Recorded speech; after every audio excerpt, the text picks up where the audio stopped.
Semua komponen yang sudah kita bahas tadi, dari penjualan sampai EPS, bisa disajikan dalam dua format berbeda. Dan pilihan formatnya menentukan seberapa banyak informasi yang bisa dibaca dari laporan itu.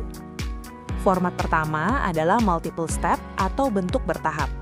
Di sini, pendapatan dan beban tidak langsung dijumlah semua, melainkan ditandingkan secara bertahap sehingga menghasilkan berbagai jenis laba.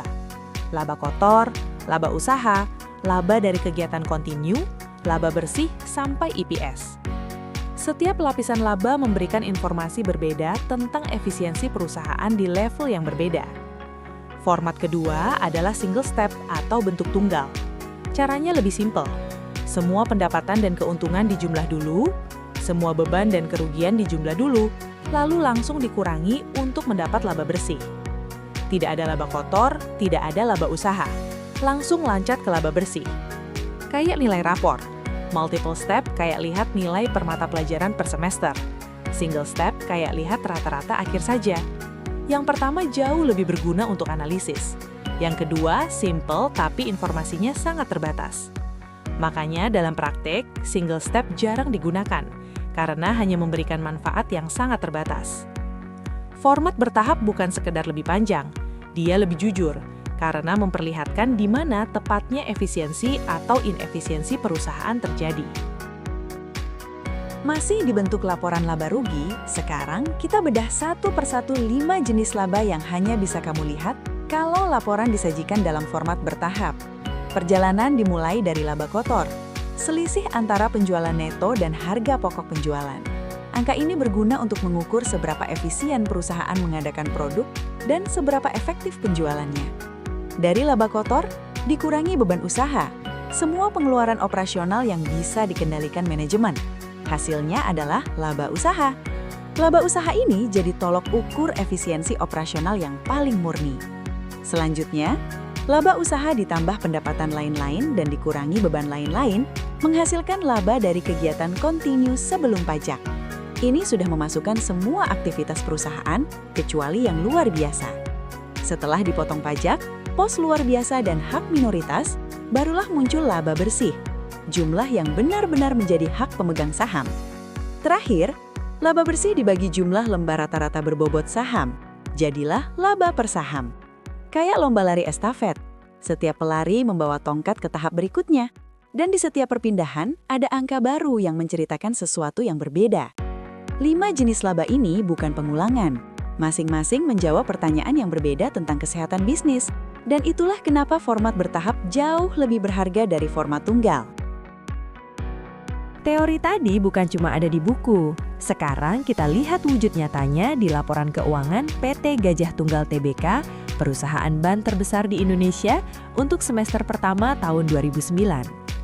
Dimulai dari penjualan bersih sebesar 2,8 triliun rupiah di tahun 2009. Dikurangi beban pokok penjualan 2,35 triliun, hasilnya laba kotor 469 miliar. Dari situ dikurangi beban penjualan 119 miliar dan beban administrasi 94 miliar. Totalnya 214 miliar beban usaha. Hasilnya laba usaha 255 miliar. Nah, di sini ada pos penghasilan lain-lain yang cukup besar, 500 miliar, didominasi keuntungan kurs mata uang asing. Ditambahkan ke laba usaha, laba sebelum pajak jadi 756 miliar. Setelah dipotong pajak 372 miliar, laba bersih dari aktivitas normal adalah 384 miliar. Ditambah keuntungan restrukturisasi 869 miliar sebagai pos luar biasa, laba sebelum hak minoritas jadi 1,25 triliun. Dikurangi hak minoritas 197 miliar, laba bersih akhirnya 1,1 triliun rupiah. EPS-nya Rp333 per saham, termasuk pos luar biasa.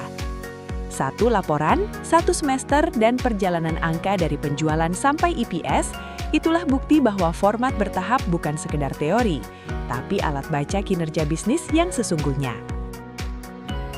Kalau tadi PT Gajah Tunggal pakai format bertahap yang panjang dan detail, sekarang kita lihat kebalikannya. Format tunggal milik PT Armina, yang cara kerjanya lebih mirip kalkulator sederhana. Di format single step, semua penghasilan dikumpulkan dulu dalam satu kelompok besar. Penjualan neto, pendapatan non-usaha, dan pos-pos luar biasa, semuanya dijumlahkan jadi satu angka total penghasilan. Kemudian, semua beban dan kerugian dikumpulkan di kelompok lain, harga pokok penjualan, beban usaha, beban non-usaha, pos luar biasa, dan beban pajak penghasilan semuanya dijumlah jadi satu angka total beban. Terakhir, total penghasilan dikurangi total beban, langsung ketemu laba bersih. Tidak ada laba kotor, tidak ada laba usaha, tidak ada laba kontinu, langsung laba bersih di baris terakhir. Karena formatnya yang ringkas ini, biasanya laporan single step disertai schedule pendukung yang berisi perincian masing-masing kelompok. Kayak nilai rapor yang cuma nulis total nilai tanpa rincian per mata pelajaran. Angkanya ada, tapi kamu tidak tahu mata pelajaran mana yang lemah. Format tunggal bukan format yang buruk, tapi tanpa detail lapisan laba, sulit bagi pembaca untuk tahu di mana perusahaan sebenarnya efisien dan di mana tidak.